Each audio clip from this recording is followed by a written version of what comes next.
along and taking the time out of your busy days to listen to myself talk about Fife Council's procurement and our new, well, I say new scheme of tenders, it's now coming up for a 1-year anniversary, so it's not that new. A bit of an introduction. I'm Derek Hamilton and I'm a category manager within Fife Council. I've worked in the council now for more than 30 years in procurement. I've been involved in the procurement of pretty much everything you could possibly imagine that a local authority needs, from cars, vans, stationery, to energy, to furniture, and been involved in construction projects as well. I've also purchased a few things that were quite strange. I haven't had anything like this recently. I once bought pea hens for Petrive Park. If anybody knows anything about pea hens, please let me know, because even after all those years ago, I still don't know that much about them. And I once bought a totem pole for the visit of the Dalai Lama, which was quite unique. I've not had anything as exciting as that since then. It's mostly been around the furniture and the more corporate side of things. So I'm going to just put the slide forward. So I'm going to make an apology because I've just noticed I've managed to spell Fife wrong. So I apologise for that, but it is not Friday, it's Fife, and I'll get that obviously fixed for the slides when they come out. So please, apologies for that. So a little bit about Fife Council. We're the third largest local authority in Scotland. You can imagine that Glasgow and Edinburgh are numbers 1 and 2. I'll let them fight it out as to that position. We're responsible for delivering all the local government services in Fife, in the Kingdom of Fife. And we are heavily working alongside colleagues and other services to ensure that opportunities for growing in the economy, etc. So it all comes together around procurement and spending local and growing the local economy. One of the more important things I wanted to mention was that our third-party works, goods and services spend is about £550 million. So it's a pretty significant amount of money that passes through our procurement hands. Now, what I would say is not all of that is influenceable. A lot of it's to do with things like energy procurement. And I don't have much involvement or influence around energy procurement, and most local authorities don't, because £1 million a year is not an insignificant amount of money. So a little bit about corporate procurement and how procurement is structured within Fife Council. We operate what is known as a category management style. And as you can see on the screen there, we have a service manager, and then we have 5 categories ranging from corporate and FM. So that's all your furniture, servicing type contracts, catering contracts. Then we have a really large section, which is construction. So that's new builds. Any new schools that have been built would become under the construction, roads construction, maintenance, etc. We've got the bit I'm involved in as a category manager, which is environment and fleet. So as the name suggests, that's everything to do with our current fleet. So bin lorries, gritters, etc., that you see. And then we have a social care and education. So that's all the social care requirements within Fife Council. Both adults and children, and working very closely with the Health and Social Care Partnership. And lastly, on that, on the category management, we have travel and transportation. So that's all the subsidised buses and the taxis for the schools, etc. And then lastly on there, you can see my name appears twice. I appear as a other half of my job, so I take one hat off and put another hat on, and I am a policy lead within Fife Council's procurement, and I work across the council helping to deliver council policy where it touches on procurement. So things like recovery and reform, climate, local procurement, etc.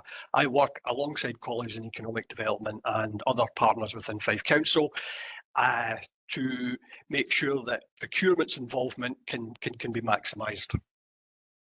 I've left a couple of links on that slide, and I've made sure that they're links to the council's external page, not the internal page, and there's information on there about doing business with Fife Council. So you can get access to things like our category trees, which gives you a little bit more insight into the depth of work that we are involved in, and also our current contract register as well, that's updated monthly. So just before we get started on the real procurement stuff, just a few things here. We'll work really closely with our economic development team and Kieran. I've known Kieran for a number of years now. I think it's fair to say, Kieran, that we have one of the better recognised relationships with economic development in Scotland. We're held up as a bit of an example of how procurement and economic development can work together. Obviously, Kieran and ourselves work with the Supplier Development Programme to bring you sessions like today. And obviously, between Fife Council's corporate procurement, economic development and supplier development programme, we're looking to raise awareness of the opportunities for SMEs from the public sector to companies primarily based in Fife, but also wider. We're wanting to increase business readiness to tender. That is seen as something that's key. And we want to assist SMEs in accessing tender documents. We want to get it right. Kieran and his team kindly assist us whenever we go through a procurement exercise.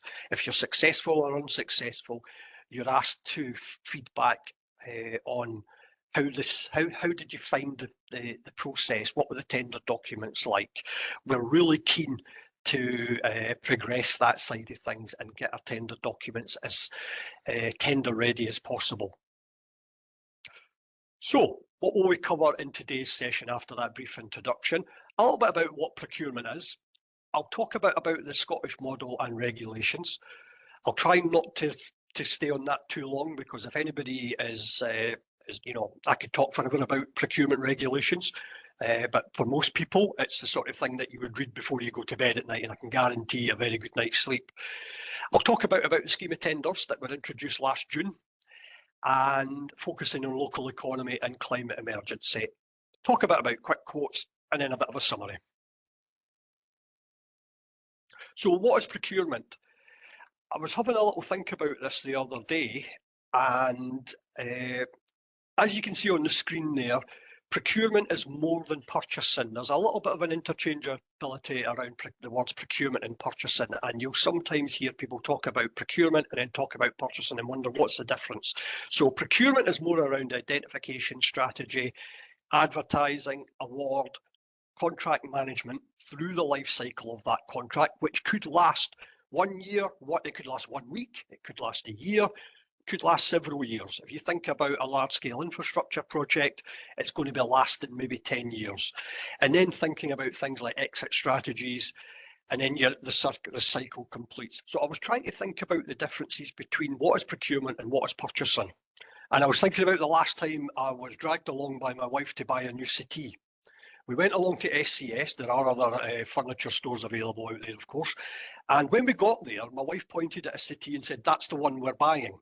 It was at that point I realised that my wife was involved in procurement because she had been through an identification and strategy process, and I was there to purchase with a credit card. And the easiest way to kind of differentiate that is that procurement is long-term, it's strategic. Purchasing is more around the operational side. It could be the actual buying side or the tendering side. It tends to be reactive. It's more operational, rather than procurement, which is a little bit more strategic and a little bit longer term. 785606. So I wanted to mention something about Scotland and procurement in Scotland. Scotland has a very well developed procurement processes and culture. We have what is known as the Scottish procurement policy, which includes the Scottish model of procurement. And this is really, really key. We do have to think about cost. We do have to think about quality. But what the Scottish model of procurement does is it puts sustainability at the heart of all our procurement decisions. And that includes things like climate, local procurement, SMEs, removing barriers for organisations and companies to tender, and also things such as fair work first, community benefits. So there's quite a lot of that's put into the heart of procurement, and that's fairly unique in Scotland. There is a bit of a catch-up happening. You may or may not be familiar that there is a bill going through the UK Parliament at the moment on purchasing, on procurement legislation. A lot of what's contained in that we're already doing in Scotland and have been doing in Scotland since circa 2014. I'm not going to dwell too much on what's going through the UK Parliament because it won't have a direct impact on me because I live in Scotland and I operate under the Scottish procurement regulations. But you can bet your bottom dollar there will be an element of confusion when it becomes live, and I'll probably be involved in that as well. But by and large, they're playing a little bit of catch up on us up north of the border. So just going on and selling Scotland's procurement landscape, a few things that are in Scotland and are specific to Scotland is we have available to both procurers and suppliers something that's known as the procurement journey, and I've put the links in there. And one that I would suggest everybody, appreciating everybody's very busy, that you get a chance to look at is the supplier journey. It's very unique in Scotland that in a procurement environment for public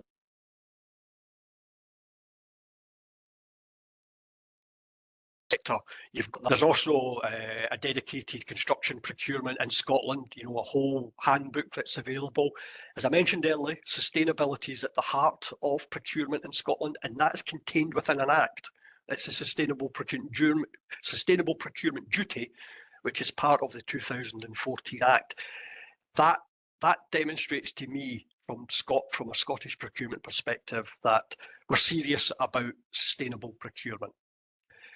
We also have policy from the Scottish Government to consider fair work first, including the real living wage. Now, it's not law in Scotland, it's, you know, but it is heavily pushed by the Scottish Government. The Scottish Government's new guidance says that it's fair work first should be considered in all appropriate procurements. We've changed that in Fife to regulated procurements, and I'll come on to that a little bit later. I don't like the word appropriate because everybody on this call will have a different definition of what's appropriate. And if you can imagine that in a guidance document amongst 30, 40 people who are carrying out procurements on a regular basis, it would be all over the place. So we've we've leveled that off. Some of you may be familiar with community benefits. They're not new. They've been around since as long as I've been in procurement, for 20 plus years, but they are gaining more traction at the moment under something called community wealth building. And that also includes local procurement and working with SMEs. In Scotland as well, there's also something called, that's unique to Scotland, which is a light touch regime, and that's more aligned to the social care side of things. So one of the things I mentioned in the previous slide was the supplier journey, and I wanted to say just a little bit about it. It's a really useful tool, and I would recommend that everybody goes on and has a look at it, because it will tell you all about Public Contract Scotland. It will tell you about how to prepare for tenders, how to actually tender. So it'll give you a lot more guidance on the templates that you can use. It will tell you a little bit about the bid process, and the bid process across Scotland and public sector is uniform by and large. Slightly different styles of tender documents, depending on the sectors and depending on individual local authorities. Different local authorities will have priorities in different areas depending on their makeup and geographical location. It will tell you all about things about how we come to decision making when it comes to a tender, and terminology such as standstill periods and debriefs and contracts awards, and then a little bit about contract management. So it's a really, really useful tool, and I would thoroughly recommend everybody have a look at it. If you're really desperate and you've really got time on your hands, you can have a look at the purchasing side from my side, and that would give you an insight into the sort of decision-making processes that we go through and some of the processes that we follow. So I mentioned procurement regulations. I won't labour this too much.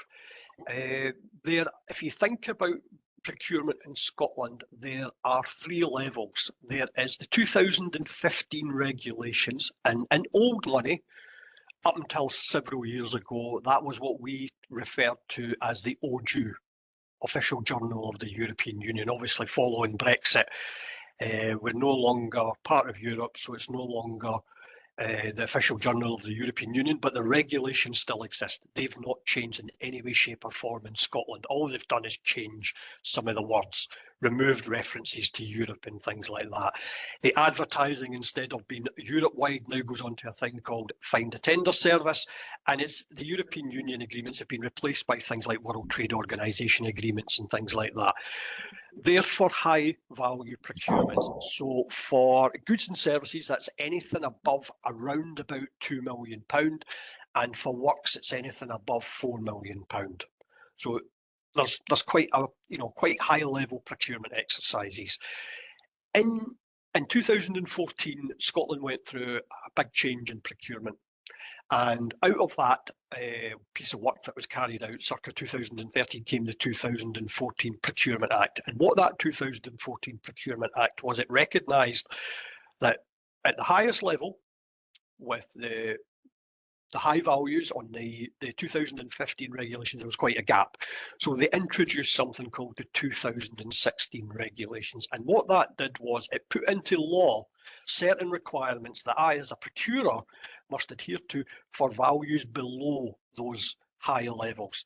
And in Scotland, that's anything for goods and services above £50,000, and for works, it's 2 million.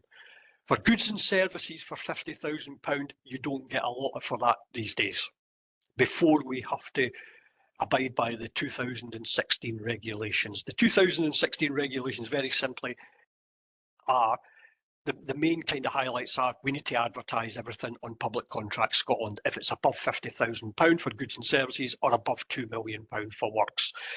All of that is managed internally within Fife Council through our Fife Council financial regulations, which basically tell officers of the council how to deal with money.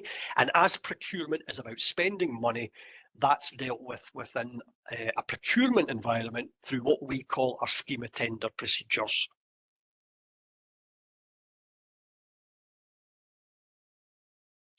So, scheme of tenders, this is where it gets a little bit more interesting for you guys. It certainly got more interesting for me last year when I was working through these. The scheme of tenders have existed since time began, but they went through a really big change post 2014 when the Act came into place and when the 2016 regulations. But they were due an upgrade last year, and there wasn't a lot of change in the content. We hadn't missed much the first time round.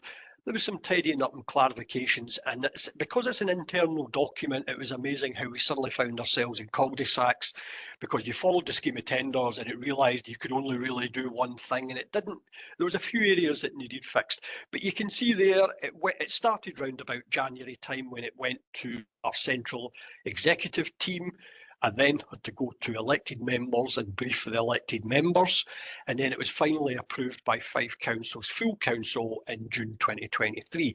So there was a couple of areas of change. There was a need to clarify in the scheme of tenders where they don't apply. We missed that. We hadn't actually said in the scheme of tenders you don't need to go out to Public Contracts Scotland, for instance. And a couple of examples of that are if there's heritable property involved or when it's public service to public service spend. So if you think about Fife Council, it pays an annual fee to COSLA. You can't tender that because you can't go anywhere for that annual fee other than COSLA. So it was just a bit of tidying up in that. There was a little bit of tidying up around VAT in contracts at the higher level, something we'd missed. And it was reasonably new was that as we get to that £200,000 mark, and it's moving from a regulated contract just to be subject to the Scottish regulations, to those higher regulations, you need to think about VAT. And then there was something that we've introduced internally, which is a procurement review board. I won't go into that. However, there was a couple of areas that were completely missed, and they were an area that I was keen and colleagues were keen to address. And it brings us neatly round to the subject matter of today, which is about increasing the awareness of contracts, availability, and your opportunity to bid for contracts for Fife Council. And those two changes were around local economy and climate. I was going to say hot topics there, I don't mean that in the sense of climate, but two topics that are very much at the top of our agenda within Fife Council and across Scotland. So the new scheme of tenders brought in a need for procurers at any value, so whatever they're buying at any value, to consider the environmental impact of what they're buying, and also the economic impact. So things like, is there a need to buy it? What's been bought? How much has been bought? What market are you buying it from? For below regulated procurement, so that's anything below £50,000 for goods and services and for £2 million for works, that's the part of procurement that doesn't need to be advertised in Public Contracts Scotland and doesn't follow any regulations. We still have to be open, fair and transparent and show due diligence, etc. But there isn't any need to formally go out to tender. That was the area that we recognised that we could economic recovery and reform, particularly because you don't need to advertise it. So the new scheme of tenders, I keep saying new scheme of tenders, I really have to stop saying that as a year, is around, ties into Fife Council's recovery and reform agenda. And part of that is around increasing local spend. I apologise, and I don't apologise to anyone who's on this call who's not from Fife, because I apologise for using the words local spend all the time, but at the same time, I recognise that we do need to spend money elsewhere, not just in Fife. I just have to be very careful about how that comes across, especially to elected members, etc. So we want to increase local spend, and that fits in with the community wealth building agenda that Fife Council signed up to, and part of the council's economic recovery and reform agenda that fell out of COVID. It requires you to get a minimum of 3 quotes, nothing new there. And to try and use quick quote, we dithered around mandating the use of quick quote, but we've got a lot of people in Fife Council who spend very, very low values of money, and to go straight from not using quick quote to mandating the use of quick quote was seen as a bit of a step, but we're working our way towards increasing awareness of the use of quick quote, and that's where you guys come in as well. And what Fran will talk about later, which is around making sure that from your side, because we can't influence that, is that you're on quick quote, you're signed up to Public Contracts Scotland, and you've ticked the box that says you're okay for us to look for you if we want to invite you to tender. I have to put my hand up here and say I don't understand why that's not mandatory, because why would you be on Public Contracts Scotland, and why would you want to hide yourself from me, therefore not allowing me to spend money with you? It doesn't make sense. So hopefully that's something that will be fixed. And here's the key part: one local. Now, we did again, there was voices around the table that said it should all be local. But, we do trade with other companies outside Fife, and other companies outside in Fife trade with other local authorities. So we need to be a little bit careful that we don't build the barriers too high. We're not building a wall around Fife, blowing up the bridges, etc., and sealing ourselves off. And I don't think the companies that Kieran supports in Fife would be particularly happy if other local authorities that they deal with said, we're stopping buying from you. But we do see there is a chance there for us to increase local participation in our procurement exercises. And our scheme of tenders, for the first time, addresses that directly. So at a glance, you can see that I've put this slide in there just you can see there's the 3 levels of procurement, and the one that's on the far right hand side is the highest level. I said works was 4 million, it's actually 5.3 million. I was only £1.5 million out. And then in the middle you have that bit that's what we call the regulated procurements. That's the bit that's unique to Scotland. And then on the far left hand side you have the below regulated values, and that's where you can see the requirement to get 3 quotes or use existing frameworks, and where local procurement and climate, where we think we can make a difference on.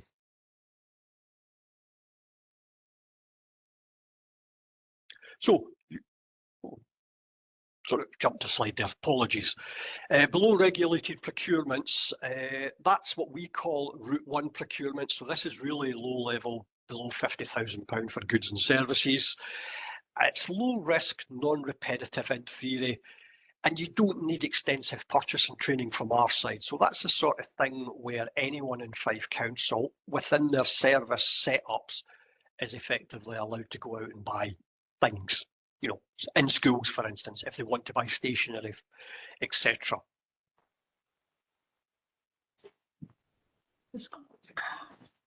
So we come on to the bit I talked about a wee bit earlier on about promoting quick quote within our new scheme of tenders, and very briefly, and Fran will go into a lot more detail and a lot more knowledge on this than I can ever do, is around use quick quote as part of Public Contracts Scotland. It's an online quotation facility. When I try and sell it to people in the council, I just say, well, imagine sending emails, but you don't do it through Outlook, and you get the responses back into a secure post box. So you're not getting one response and then a second response, and you're opening the first response or looking at the price, and then you're getting the second response in. You know what the price of the first one was, etc. They're all coming back into a post box, and you just set the point where you want to open it. We're not expecting everybody to use quick quote. So if somebody wants to buy a pen, they don't have to use quick quote, because that would be crazy. But what we're saying is anything above £5,000, we're trying to promote the use of quick quote. Again, I want to, talk around making sure that suppliers, you guys, are ready for quick quote. There's nothing more frustrating than somebody going to use quick quote and they can't find the person that they know exists, they've probably dealt with before, but there is an issue on the quick quote facility where they've maybe not ticked a button and we just can't see them. And people just move on. That's just the nature of life. People will go, I'll try someone else. The reason why we're being a little bit selfish and wanting to promote quick quotes is from a procurement. If we go back to the procurement cycle and the strategic side, I can look for repeat requirements. I can look to create contracts if I see the same things being bought across the council on a regular basis. There's transparency and fairness there as well. It's closed bids.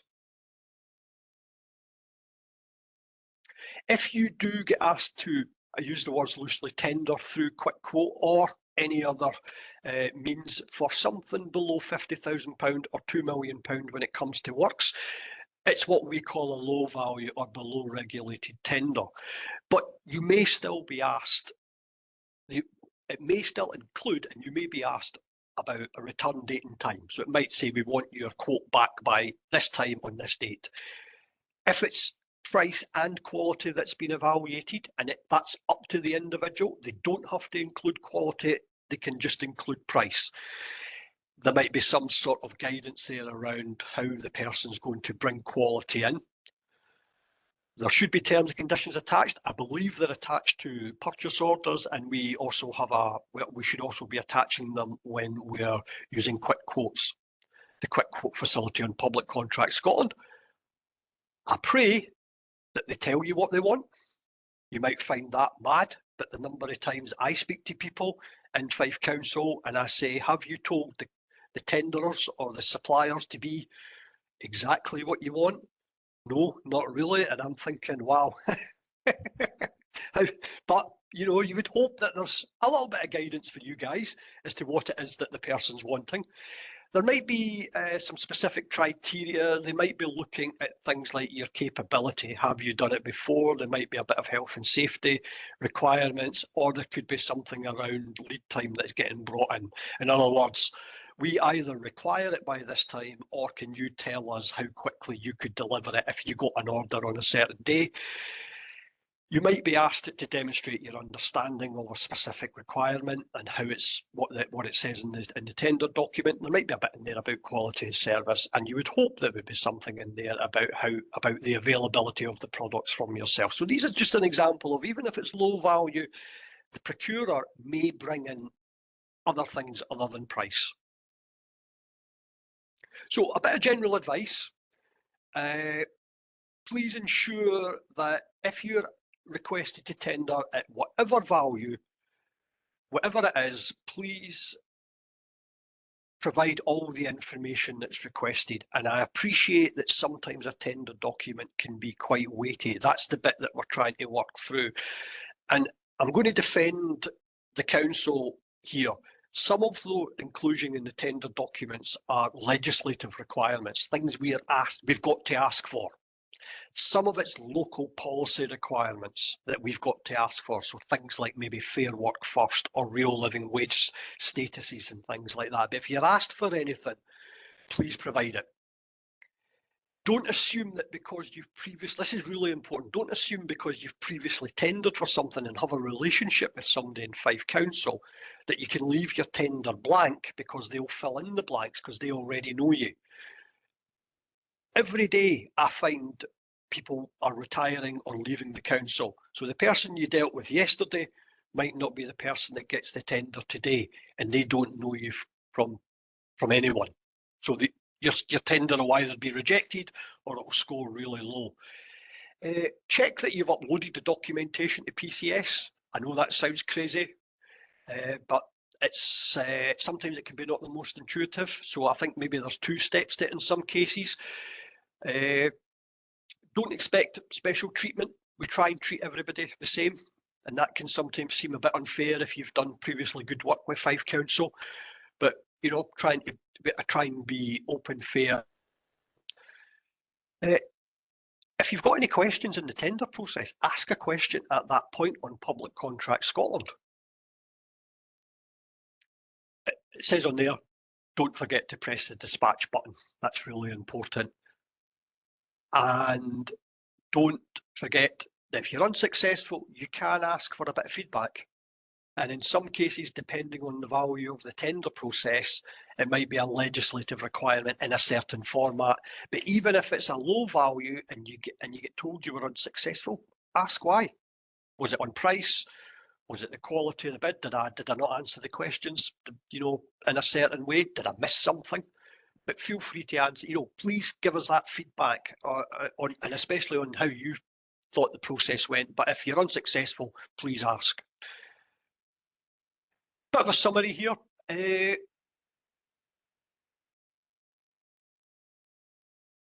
We comply with legislation and safety. We're never going to say we don't comply with legislation, but procurement is becoming more, the regulations are becoming more known by others. It used to be if we talked about this 30, 40 years ago, even most procurers didn't know what the regulations were, but even most people on the supply side are pretty familiar with the different regulations.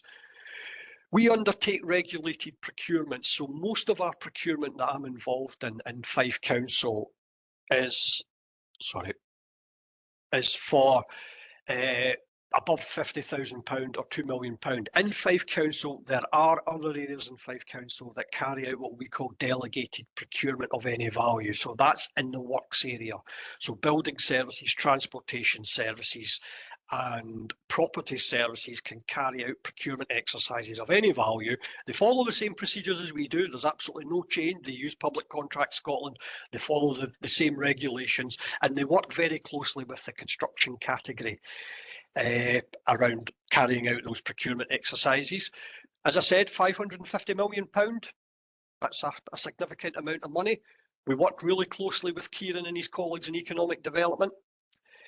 We awarded 662 contracts last year, approximately almost 50%. I was trying to think of the best way to say that there. Almost 50% was with Fife-based suppliers, which I think demonstrates, you know, we are committed to improving that where possible, and it's a journey we're on. Our local spend, Fife-based spend, is above the Scottish average, which is sitting around about 28%. We're currently sitting at around 35%. That's a little bit disappointing because we were quite a little bit higher than that in the last couple of years. It's dropped a little bit, but some of that's down to things like energy prices and having a disproportionate impact on the overall spend. You know, if an energy price goes up and the company's not based in Fife, it goes up by tens of millions. It's not been replicated by some of our Fife-based companies. You know, that's that slight imbalance there. We'd also like to point out just something that I think is worth noting is that there's a lot of companies that we don't recognise or we don't record as being Fife based because it goes again, it's a postcode that it's based on, and that's across all local authorities, but they have a significant footprint in Fife. So if you think about some companies, construction companies, they maybe have depots in Glenrothes or Kirkcaldy or Dunfermline. So we're trying to work to trying to capture some of that, because mostly the benefits, the people who work in these depots, the money gets recirculated, or a high percentage of the money is recirculated locally. So lastly, spend distribution. I just wanted to include this slide because although I'm very committed and Fife Council is committed to increasing local spend, local economic recovery and reform, you can see from there that 38.9% is spent in Tayside Central and Fife. And we border all those local authorities. Forth Valley, which would include Clacks, is another 11%. So there's Falkirk. That's just the other side of the Forth estuary. Edinburgh and the Lothians, other side of the bridge.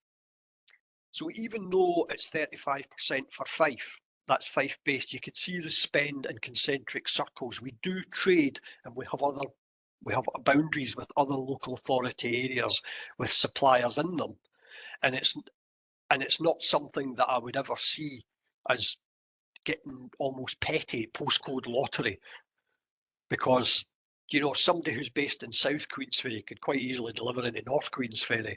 But it just shows there that on that screen that that slide that it does go beyond a little bit beyond Fife, and there are other trading partners available in and around Fife, and we do support them.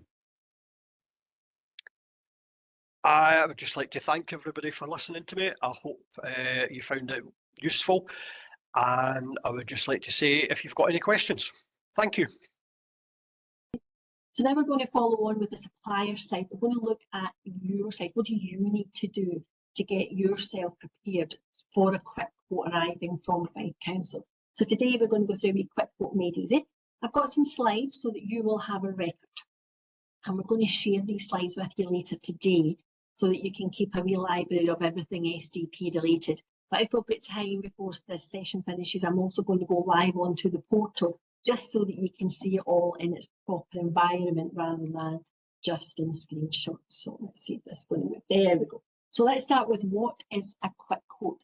A quick quote is an online facility to request prices or a quote for the goods and services that you provide. You're in business, you've got lots of customers.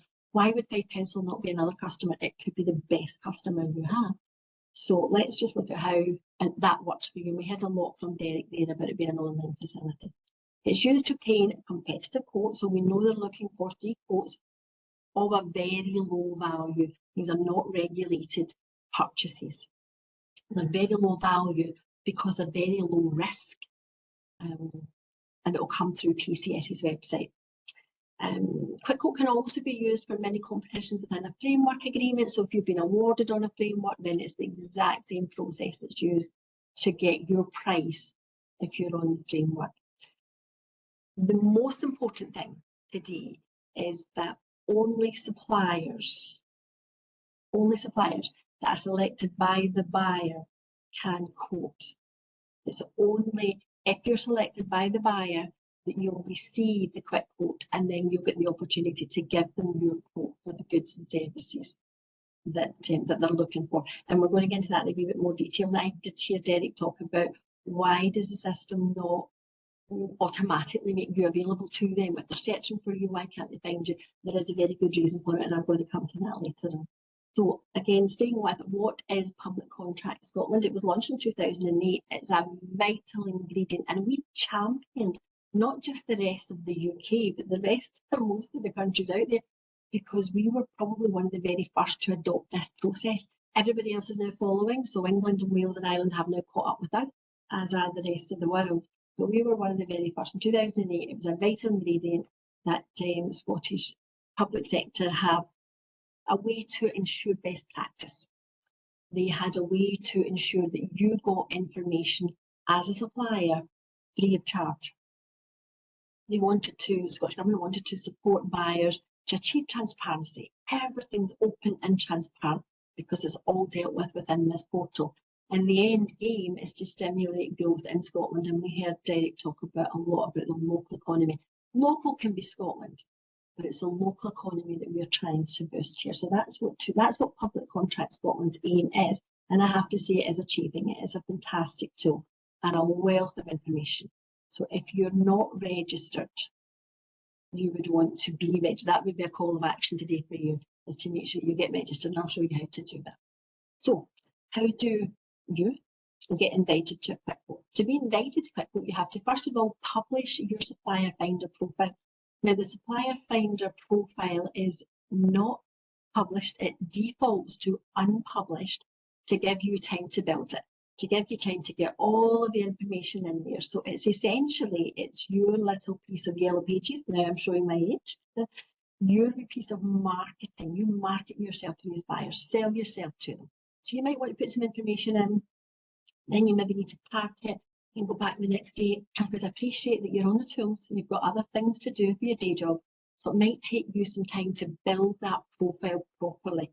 You've also got an option to put in 6 pillars of your expertise. What do you focus on? And then of course there's a logo. You want to upload your logo because that's your visual identification. So maybe you need somebody to create the logo. Maybe you need marketing to sign off on the logo. Maybe you need a CEO to sign off on the whole thing. So there's lots and lots of reasons why it automatically defaults to unpublished, to let you do all of that.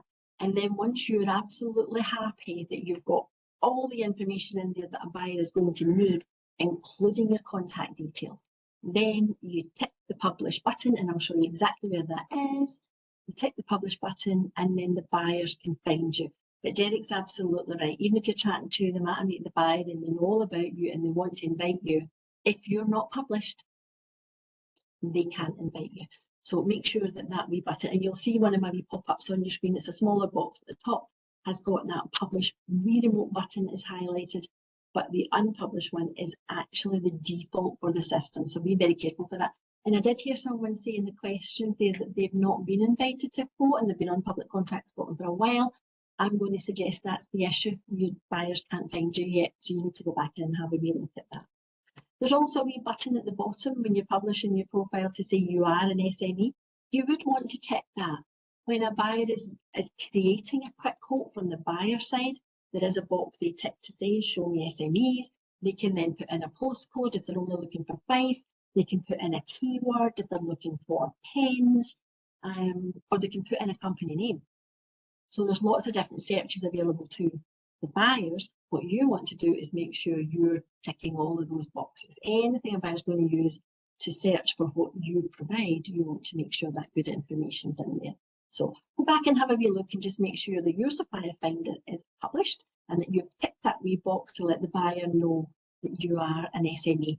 And then of course, more importantly, network with these buyers. A lot of chat today about Meet the Buyer. Fife will be stood still waiting to meet you at the Meet the Buyer 2024, which is in Hampden on the 5th of June between 10 and 4. It is a drop-in, tends to be very busy in the morning, lots of queues in the morning. So if you can wait till maybe a wee bit later in the day after lunch, that would be fabulous. Then you'll be able to get straight to Fife stand and you'll be able to chat to these guys and let them know exactly what you do. And the fantastic story that Elizabeth mentioned there about NHS, we had NHS at Glasgow and Clyde stood still at the Meet the Buyer, and the colleague that was on was head of procurement. He was Chris Sanderson, and he's chatting away to a consultancy firm. Consultancy isn't his category, like Derek was saying. They've all got their specialisms. So consultancy wasn't something that he bought, but the card was taken, the information was exchanged, and then Chris took that card back to his central team. Now, 1 week later, he was in a board meeting and there was a huge table with 10 heads of departments all at this meeting. And one of the heads had said, I'm looking for consultancy for change. I need to do change management within our department. And Chris thought, oh, I spoke to somebody last week at Meet the Buyer. So the information was retrieved. Public Contract Scotland was checked to make sure that that colleague, that person that we spoke to at Meet the Buyer was registered with Public Contract Scotland, and yes, they were found, They were invited to give a quote by this new head of the department that wanted the change consultancy. And within 10 days of that, that person had won £50,000 worth of work. So from that happen chance conversation at the Meet the Buyer, speaking to someone at the NHS Greater Glasgow and Clyde stand, that person within 10 days was getting work to that value. Now, if you could have 2 or 3 of those with £50,000 coming in every week, that would be the cherry on your cake, wouldn't it? So yeah, use the Meet the Buyers network. Kieran was telling us that Fife is in November. Julie said the first Thursday in November, it's part of their business week. Don't miss it. It's an important date for your diary. So make sure you're networking and show these guys know exactly who you are, what you do, how you do it, and who you're doing it for right now. It's basic, isn't it? Who, what, when, where. So Derek talked a lot about the thresholds. Over £5,000, up to £50,000, it's quick quote. And they're looking to invite 3 suppliers, one of whom is local. It's very similar in South Lanarkshire Council, where Elizabeth and I are based as part of the national team for SDP. And in South Lanarkshire Council, they're also looking for a local business like Fife. They're also looking for a new entrant, someone they've never worked with before. And that lets the fledgling businesses establish themselves. And I think that was also a question that came through the Q&A. How do you make sure you're not repeating and getting the same businesses? Some of these councils are making sure that a brand new entrant is brought in each time they go to quick quote, they're going to invite a new person. But what happens before 5k? What if it is a tyre they're trying to buy, or an exhaust, or a laptop? What happens to those very low value?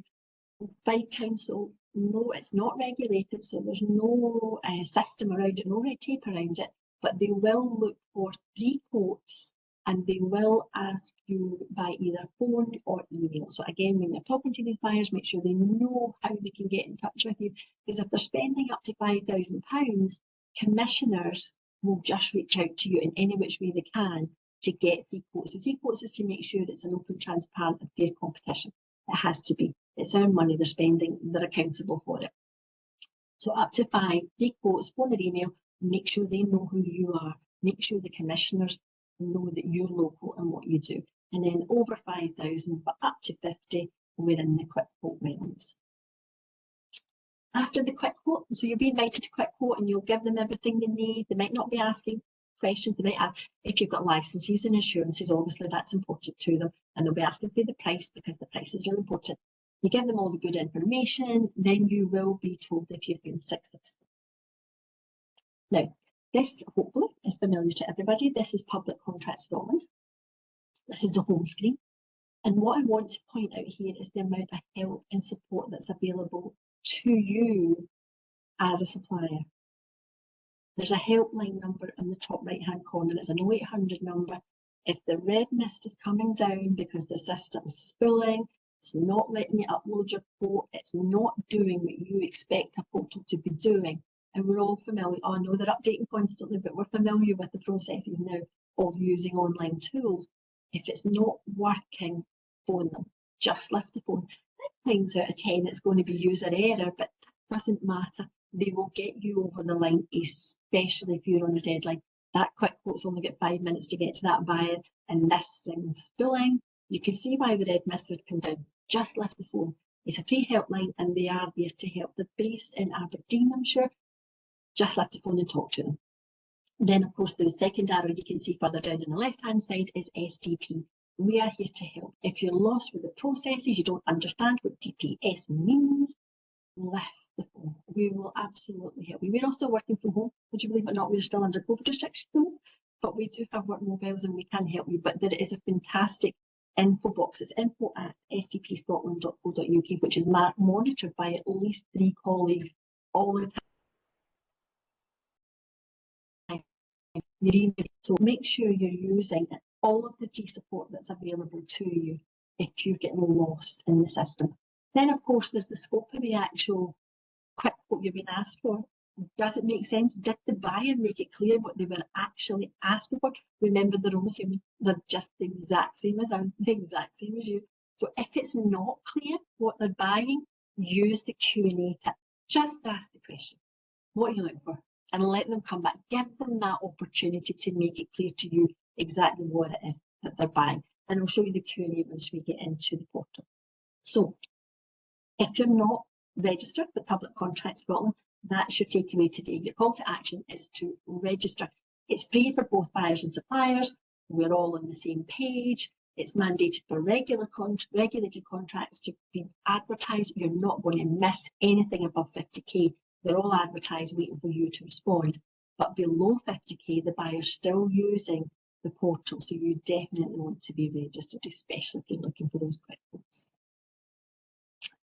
Once you're logged in, this is the screen you'll see.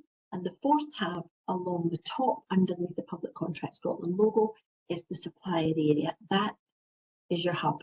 You'll see the buyer one right next to it. So the buyer area looks the exact same as the supplier area.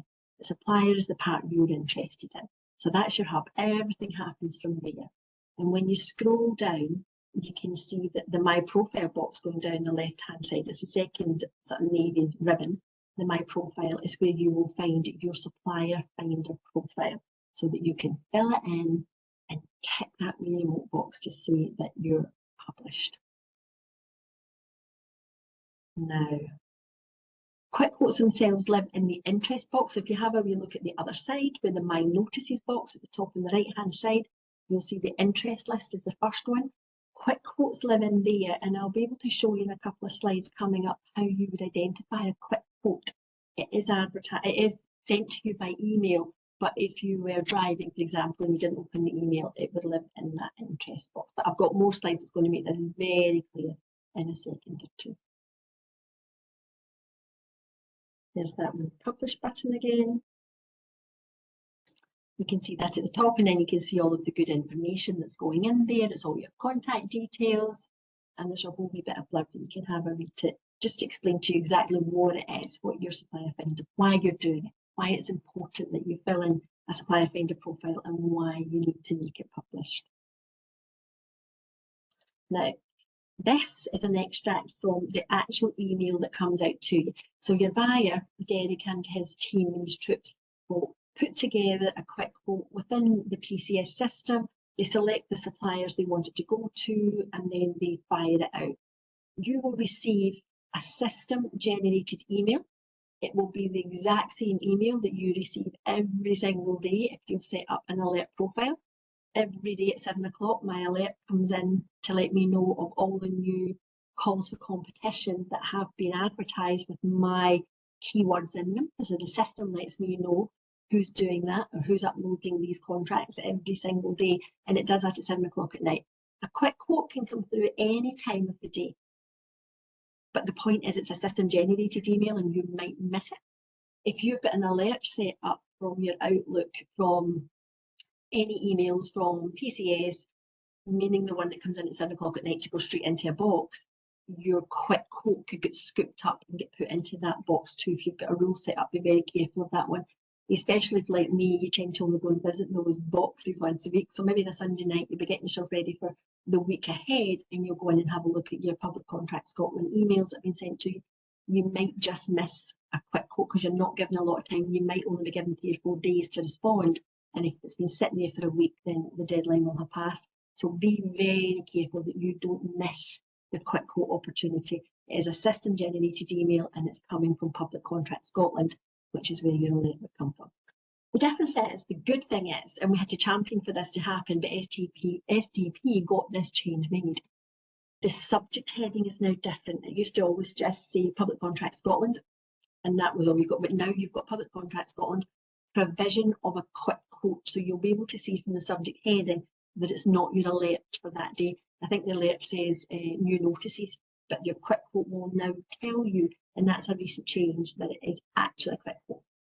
So you get your wee email through from Public Contract Scotland. You can see from the subject heading that this is now a quick quote. A buyer is reaching out to you, and you're one of very few. You're in a very small pool of suppliers now. There may be only 3 of you that's been invited to give this quote. So you open it up, click on the title and open up, and this is what you see. It's telling you you've been selected. It will give you a link to get yourself straight into it, and you'll see the link there. you've got the option to decline. Now, there's lots of reasons why you might want to decline. It could be capacity, it could be capability, it could be that you're going to be in the Bahamas on holiday. There's lots of reasons, and there is no harm in declining. But just let the buyer know why you're declining so that they're aware it's not anything at their side. You need to know that you're going to be on holiday, or there is no capacity at that point, or you don't have the capability to deliver what they're asking for at that time. Look, just let the buyer, keep the buyer in the loop with what's happening at your end. So once you've clicked on that new link, my next slide should show you, oh, there you go, that's my wee red lines coming up to show you the accept and what you need to do now. So I said to you earlier, that email, if you've missed it, that information will be sitting in the interest list, which I've got a blue arrow against, and you'll be able to identify a quick quote by a wee green arrow. I've had to highlight that, I've had to blow up a wee bit so that you could see it because it was very small. But there are icons next to it, and hopefully I've still got a slide that will show you what all the different icons mean. But the icon you're looking for is a green arrow, and that signifies that you've got a quick quote sitting in that interest list. And again, you would just click on the title, and that would get you straight into the information the buyer's giving you, which will look very similar to this. You'll see a wee summary, you'll see a wee full text. Again, this is making you make that, letting you make that decision whether you want to provide the quote or not. Then there might be a document, might be an Excel spreadsheet for pricing, for example. What I will say is it has to be proportionate. If this is only for £10,000 or £12,000, the buyer's not going to be looking for anything from you other than really what the qualifications are. Like if it's a taxi they're looking for, they need to be able to have a license, they need you to have insurance. So we're looking for things like that. But it cannot be onerous for you. They have to make sure it's proportionate. When you get to 49, 48,000, we're getting very close to the 50. So remember, risk is associated to price. So the higher the value, the more risk. Certainly that is, we're still talking about very low risk, but in buyers' terms, because they're spending millions every day. For us, £50,000 is a lot of money, especially if you're a small business. But still, maybe a wee bit more risk than there was at 10,000. So they might be looking for a wee bit more information from you, but it certainly will not be a single procurement document, for example. It won't be a big onerous document with 40 questions in it. It will be basic information just to satisfy that you have the relevant qualifications, the relevant insurances and the relevant experience to deliver on the quote. But the most important thing about a quick quote is its price, which is the opposite of everything regulated because it's got to be quality and price. But for quick quote, we're really looking at price. Now, I had mentioned the Q&A earlier, and you'll see that now. There's a wee, next to my red arrows going up the way, you'll see the Q&A. And then my wee pop-up that's on screen, which I'm hoping you can see now, takes you in. You can just tick in the wee box to ask a question. Don't put anything in there that's going to identify you as a business. You really just want to ask the question. You don't need anything fluffy. When you ask your question is going to be published so that the other 3 or 4 or how many is on the quick quote, they will all see the question and they'll see the answer and the good information that the buyer is going to give. Because remember, if it's not clear to you what the buyer's looking for, it's not going to be clear to anybody. So give the buyer the opportunity to explain what they mean. So nothing that will identify you as a business, just ask the question because you don't want your information out there. You wouldn't want your competitors to know that you're giving a quote because there's a good chance to know the prices. I'm sure you know their prices. So nothing fluffy, just the question. Now, so you've read all the documents, you've had a wee look at what they're looking for, and you're absolutely satisfied in your head that you're going to go for this one. So you can see your accept and your decline buttons are there. And you've decided you're going to accept. Now keep your eye on that accept invitation because the next thing that's going to happen is that changes. As soon as you click to accept, that then changes to go to postbox. And the system is now going to take you into the postbox area to help you to create the quote that the buyer is looking for and send it to the buyer so that you're in the mix and you're going to hopefully win this quote. So we're now going in to click that button again and it's going to take us into the postbox area. Now you can see here the area we're in is the postbox response workspace. Oh, good. I've got those wee. I was hoping I was going to have those wee icons to just show you what they mean. Just a wee FYI. I'm going off on a wee tangent, but it won't take me a second. So the green arrow we talked about earlier, and you can see that in the top one, that's your quick quote. In fact, my top two are quick quotes. The next one underneath that was the European very high value contracts that were advertised in the European Journal. That's now been replaced by Find a Tender service. So we had Derek talk about that. So you're now looking at a UK flag for very, very high value contracts that need to be advertised to a wider market. So Find a Tender service means it's going to be advertised throughout the whole of the UK, not Europe now that we've got Brexit.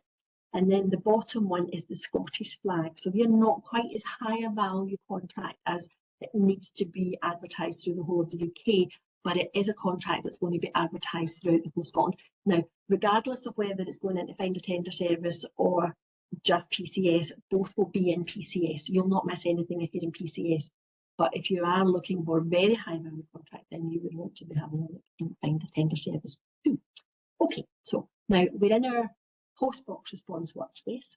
We can see our quick quote, we can see the title there, we can see that wee green arrow next to it, and then we can see if we go towards the right hand side of the screen, we're going into create that quick quote now that the buyer needs us to give them. So we're going to click on that, and then you'll get a summary, you've got all of the details, the deadline, the status, you've not sent it yet, all of your contact details are there, any documents are there, and when you scroll down, you've got the upload area. This is where if there has been a pricing schedule, for example, maybe the buyer has given you an Excel spreadsheet for you to line item whatever it was they were looking for. So you would have downloaded that, saved it onto your documents, filled it in with all the prices as you do with any other and every other customer. Maybe it's not an Excel, maybe it's a Word doc, maybe they've just asked you for an invoice. Whatever it is they've asked you for, you'll have it saved in your documents, and then you'll be going in here to choose your file. The system will then take it into your documents for you to highlight the one you want, and then you just click on Add or Open, and it will be pulled through. It will come through automatically. Now, there's another area within this that we're looking at just now where it would be generate SPD, but I'm 100% confident. Well, I'm 99.9. No, I am 100% confident you'll not see an SPD in a quick quote. You shouldn't see an SPD in a quick quote. So it's only going to be the documents that your buyers asked you for. Maybe they wanted your insurance, maybe they wanted that license. They definitely need the price. So those are the type of documents that you would be uploading at this point. And then you need to make sure that you're going to dispatch it to them. You can save and exit at any point. This might take you a day or so to pull it together. It won't be onerous. It's got to be proportionate. So it won't take too long, but it's maybe not something that you can do in one day. So you can save and exit as often as you like and just go back into it.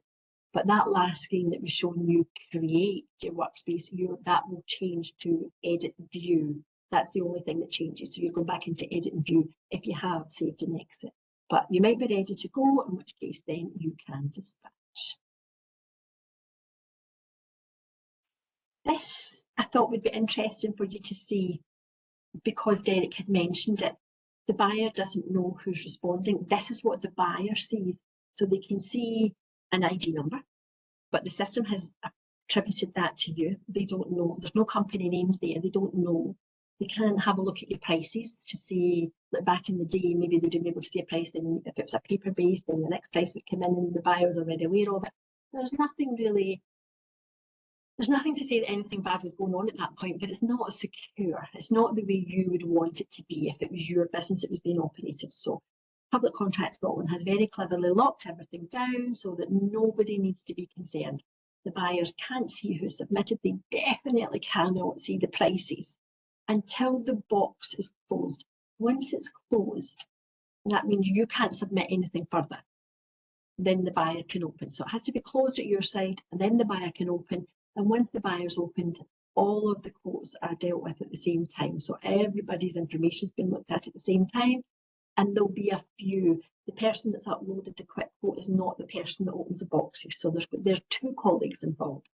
If they've got more than 3 or 4 quotes coming in, they'll maybe want another 1 or 2 evaluators. So now we're up at 4 or 5 colleagues that are involved. So you can see how this process, it's not one person's being able to manipulate. Nobody can manipulate anything.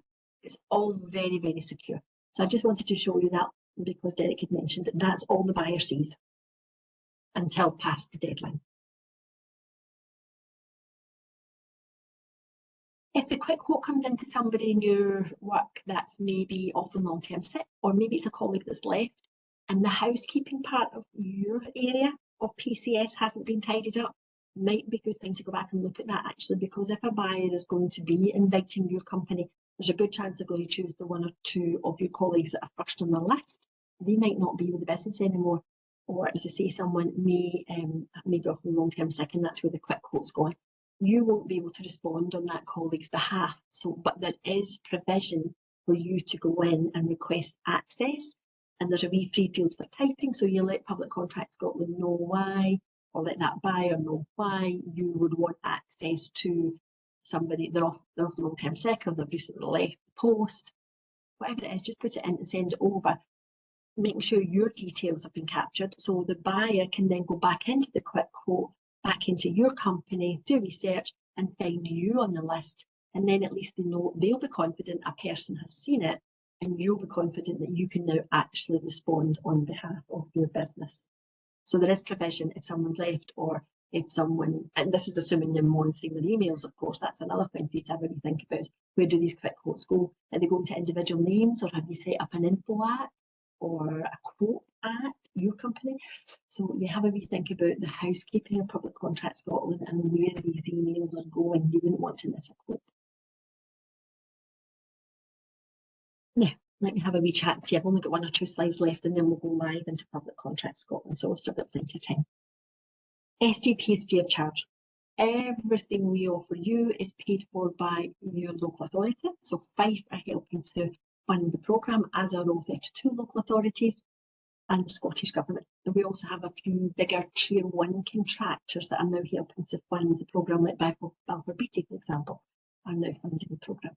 So there's bigger companies out there that are also helping to fund, so that everything you get is free of charge.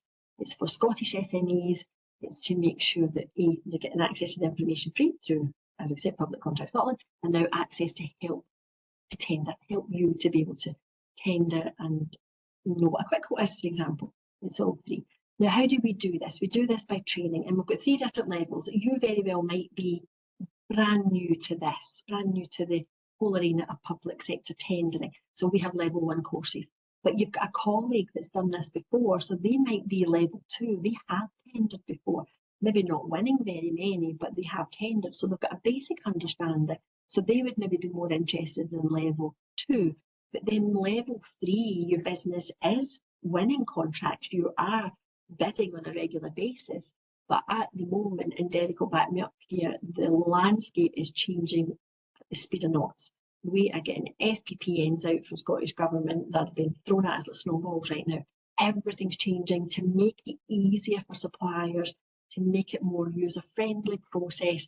So for the level 3 guys that are out there, we can keep you up to speed with the changes. Let us help you with that. If you don't need to know about working with the public sector, but you do need to know about the changes that are coming your way. So we can do that for the level 3s. Now, I'll not go through all of these courses just now, but I'll go through a couple. The 1.2 is a dedicated course to using Public Contract Scotland, and you would want to join that course. There is one next Thursday, the 16th of May at 1:30 in the afternoon. You would want to do that. We've got a dedicated course to Quick Quotes Made Easy, and it's available through the e-learning platform 24/7. All of these courses that are on your screen right now are by webinar. They're live. They're about an hour and a half when they're a live webinar. There is an expert online with us, so you can ask questions and be confident that you're going to get the right information. And that's the benefit to joining a webinar. You've got access to ask questions. Very similar process to this one today.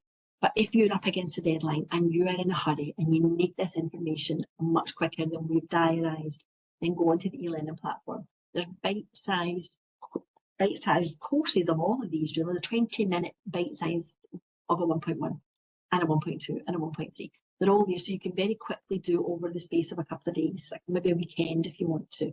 But the information is, the high-level information is available through the e-learning platform, and it's available to you 24/7, and all of those courses are on it. if you're in a rush. If you're not in a rush, you're not on a deadline, use the webinar so that you get the opportunity to speak to an expert and ask questions. That way you can make the information more relevant to your business and your business needs, so that when you do get a quick quote or you do find a tender you want to go for, you're furnished with the information and you know exactly what your next step is.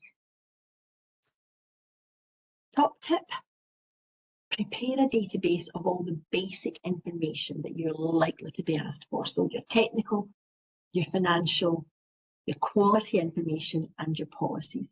And this next slide just breaks down exactly what that is. This is the type of information you want to have ready to hand when you are bidding, when you're on a deadline. It will make life a lot easier. Not necessarily need these for your quick quote, but if you're bidding and you're on a deadline, this is the type of information that's going to be asked for. So if you've got it somewhere nice on your internet, for example, that other colleagues can get hold of if they're also in business development, that would be really good. So you can maybe start pulling all that together and it will just make life that wee bit easier for you when you are bidding. Now, let's go live onto Public Contract Scotland before we go to questions, I think. Or actually, if I stop sharing, Elizabeth will be able to tell me whether that's what she wants me to do the camera. You know, I think I gave Derek a ring for doing that one point during the week too. I'm like, no, you must be looking at the camera. And now I'm not, apologies. So this is Public Contract Scotland. If I go home, you'll recognise this. This is the home screen. This is the helpline number that we mentioned earlier, that 0800 number. Please lift the phone if you're struggling with it. Like every other portal, it'll spill, it will not do what you want it to do. Just lift the phone. And when I scroll down, the procurement journey that Derek was talking about, there's links to it there. This is SDP, you've got a link to us, and you've got lots of other information. The supplier journey, you've got access to the buyer journey too, so if you want to have a wee look, I think it's really interesting to see the buyer's procurement journey, because sometimes the evaluation process can take quite long and you just assume that you're not getting anywhere. But if you go in and look at what stage it's at, it makes it all a wee bit clearer. So if you've got time and you want to do it, have a look at supplier journey and the procurement journey. So up here underneath the Public Contract Scotland logo, we've got our search notices, search buyers, the supplier area that I was talking about, and the buyer area. Very quickly, I can't, sorry. Let's just go back. I was going to go into the buyer area and let you see, but I need to go back to the login again, and that will just take that too long. So let's just go into the supplier area because that's what we're here to do.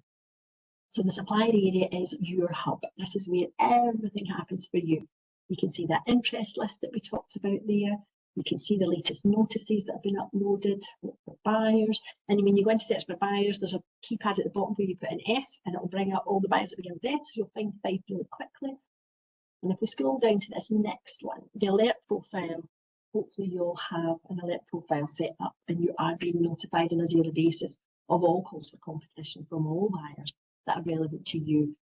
But we'll go through this on that PCS course next Thursday. So if you're unsure, join us for that 1.2 and we can go through that. Today, I'm going to go through this supplier finder profile because that's linked to quick quote. If that's not published, you're not going to be able to get a quote. Let's just go in here.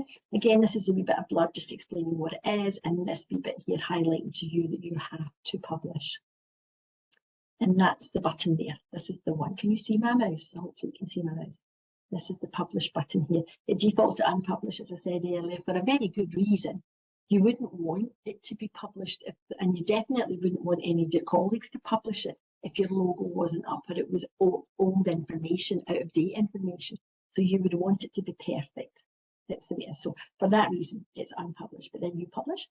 Make sure your contact details are all up to date. Have you changed your phone number? Make sure that's all there. Then down here, what regions now? SDP work across all 32 councils in Scotland. So I've selected all 32, but you'll be able to pick from this list the ones that you want to work with and then add. And then that lets the buyer know which areas you want to work in. Now, this is your wee piece of yellow pages. This is me giving my wee mind. You've got 4,000 characters. There is a lot of space here for you to get across exactly what you need the buyer to do. Sell yourself to them. Get all of that information in there about who you are, what you do, how you do. All of that good information should be in there. Then scrolling down, you've got your 6 boxes here. Well, I'm going to say they're not, it's not your 6 pillars, because you can put a comma between each one, as I have in this keyword 6. You can get more than one keyword in each box as long as you comma separate. But that's your pillars. That's your areas of expertise that want to be in there. Then there's your real logo. Then you tick the box to say that you're an SME, and save and view. And when you save and view, what you see is what the buyer sees. So when the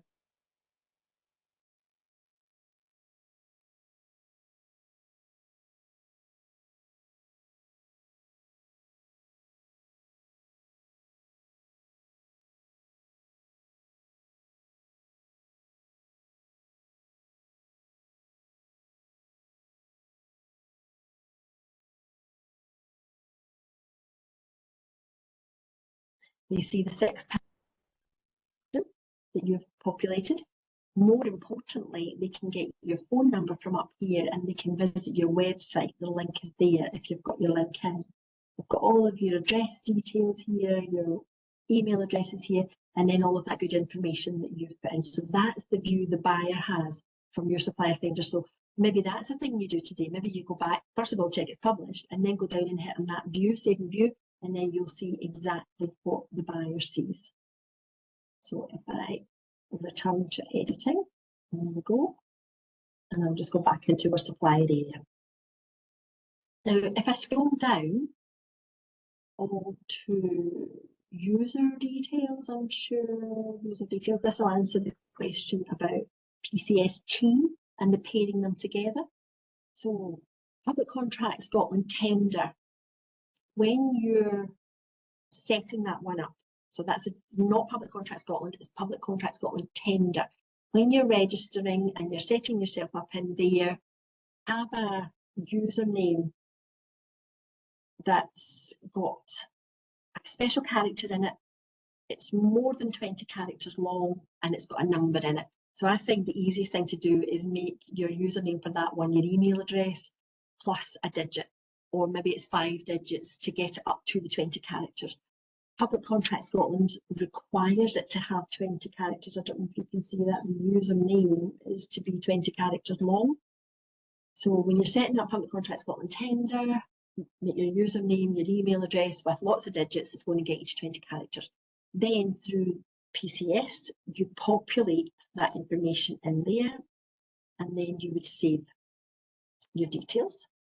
So if I go back up into the supplier area, I can now go down to the My Responses box down the left-hand side, and I can access PCS tender from there, which will take me straight into this area here. So I'm going into PQQs, and I'm going into ITTs, ITT being an invitation to tender, PQQ being a pre-qualifying questionnaire. We now call that the SPD, the single procurement document, but the portal still calls it a PQQ. Either way, it's your pre-qualifier. So it takes me in there, but up here, I can exit PCST, and that'll take me straight back into PCS, back into Public Contract Scotland again, where I can go for my supplier area and then go down to whatever it is I'm needing to be doing. I'm going to click into this interest list just to let you see. I'm looking into my archived ones just to let you see. There's the wee green arrow that signifies to me that that was a quick quote. These are the Find a Tender Service ones. These are the very high value contracts. And then the Scottish flags, which are regulated high value contracts. I'll go back up into my supplier area, trying to think if there's anything else that you want to see, or anything else that we can show you that would be of interest. Post-box response, that's the area we were in. Let's go in there. We can see here, that's the edit and view. So that would have said create. If this had been a brand new quick quote, it would have said create. But it's sitting at edit and view. So let me go into this one, edit and view. And this is taking me, as you see, when I'd gone into create, it then took me straight into this box, create post-box response. It's got all of my details here.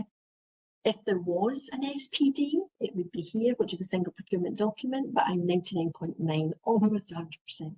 You will not be asked for that in a quick quote. So scrolling down, this is where you would be uploading your document. So you would choose the file, go into your documents, choose a file. I'll just choose anyone right now. In fact, I'll just choose that one right now. Open, hope the user will see this in real time. And then I can see here that it has captured it. What I want to do now is add it. And then if I go to the bottom, I'll be able to see that it's been added. And I can then just, actually, I don't know what that did. Choose a file, try that one. Open. And this isn't working because I'm in a demo mode. But from there, you would see that the document had been attached, and then you would dispatch here so that the buyer can then get access to it. But remember, the buyer won't get access to it until after the deadline. They can't access anything until after the deadline. Hopefully that helped. Is there anything else? Is there anything in the questions, Elizabeth, that maybe we want me to stay in the portal so that I can show? That help? Not so far, Fran, no. Okay, I can come out of this and I'll stop sharing. And then you can all put your cameras on and we can have a wee chat in the last bit.